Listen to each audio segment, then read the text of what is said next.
Clement has a heart attack while trying to expose Malum Pumulo for trying to kill him in front of Peterson, while Kolo has been up and down trying to look for him and even revealing that the Maposas want to kill Clement. Alfred's situation is not getting any better. The teachers are worried, and Maputla tells Joyce to get him fired because he's corrupted.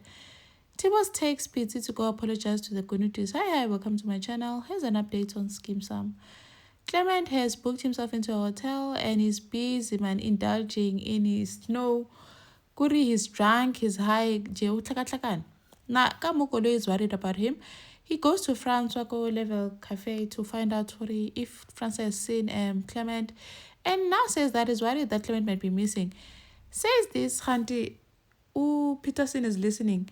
And now Peterson is now interested who's missing and wants to find out who's missing. You can report a case even before 24 hours lapses. But Francois is like, no, he's overreacting. Clement is not missing. I think Francois is suspecting that Madame Pumolo might be involved and does not want a whole spectacle of the whole thing, and told Koloi to better go and check him, find out at his workplace if he came to work instead of jumping into conclusions. Kamo at the workplace, Usihle she's even hired a new person to replace Clement. Joy is not happy about Usihle, because Usihle acts like a boss as a crazy beauty. Hey, I don't know who made her boss. Because is now intervening, because can we just talk about this calmly in my office? Can't also figure Koloi wanting to find out if Clement has been to work or anything, coming in no Nkosi. Now they're worried because Clement has not been to the office at all because he's still on leave. They haven't seen him since the wedding. Now Quez wants to know how was he? Was he drunk? Was he high? I don't know his situations. Koloi says that as he was, it doesn't look like it's just alcohol. I don't know about Itagamizo, but it didn't seem like it's just alcohol because he was so out of it. Dr. Blue is busy inquiring about the Maposas, if they were involved with this whole thing, and Francois seems to now be suspecting they probably are, because now it's like Clement is missing. They're still talking, and Koloi comes, and now he starts saying all sorts of things about Clement missing, and that the Maposas must be behind this, because he says that Clement said his aunt Upriti married into that family and they're murderers. Now he's on the hit list. Francois tries to stop Koloi from talking because he's exposing all these things in front of Dr. Blue, and Dr. Blue is a bitter ex who wants to get all this information so that she can ruin Lihasa. Koloi keeps on talking. Koloi Mulomo Otswale Declan doesn't know that Dr. Blue missioning. Clement is busy, and now he has even started bleeding on his nose. He even went out and got new clothes, but also got more stuff. Now he's busy taking it, and someone is knocking in his room. I don't know who it is. Maybe it's room service and not really someone that can actually see how he is. And Evelyn is worried about this whole situation, Alfred and Dr. Kulu, because now it seems like she'll be implicated because she's the deputy, and how was she not aware that Mr. Kulu did not have any qualifications or was fraud? It is now she's got a new vision board that's helpful. She's not now focusing on destroying people and just focusing on her goals.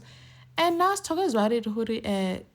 Alfred is so calm about this whole thing because she is putting his faith on Joyce. But this thing is serious. What if he gets fired? What if Evelyn has serious evidence? But Alfred wants to pin everything on Evelyn, saying that so that he can be off the hook. And Stoga is now starting to doubt herself, saying that she wishes that Alfred could trust her the way he trusts Celia, and that he never doubted her. Shem, now she's sulking. I don't doubt you. I applaud you for staying. Because my was going on about I love this school. I even went blind for it. Come on, my teacher, I got her father anxious about this whole situation. Currently, no worse because she's worried about the loan shark and endangering the student might pop up when they get investigated. Now they want to know, will Alfred get fired? Evelyn is like, you know what, can we just all cooperate? If we're investigated, if we're asked questions, let's just all cooperate. I don't know what the process will be, so let's just do what is asked from us. John meets up with Joyce, also hi Rakhadi Joyce, and finds out that Joyce is working on the case here, Alfred Mahon, and says that Alfred Mahon is corrupt.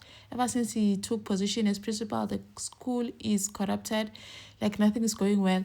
But Joyce says, this is not a Mahonwa and Maputla fight, so please let me do my job and don't interfere.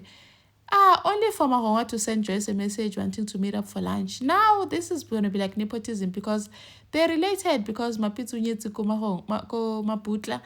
And now, she has to enter the case. So now there's conflict of interest.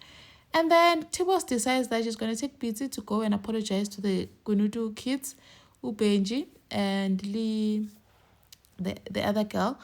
And but Pizzi says that Papa here must just go on the podcast and explain that and say his side of the story so that people can know that he's a good man. Because yeah, now it's about Papa a good man, but Papa is like, nope, I'm not doing podcasts.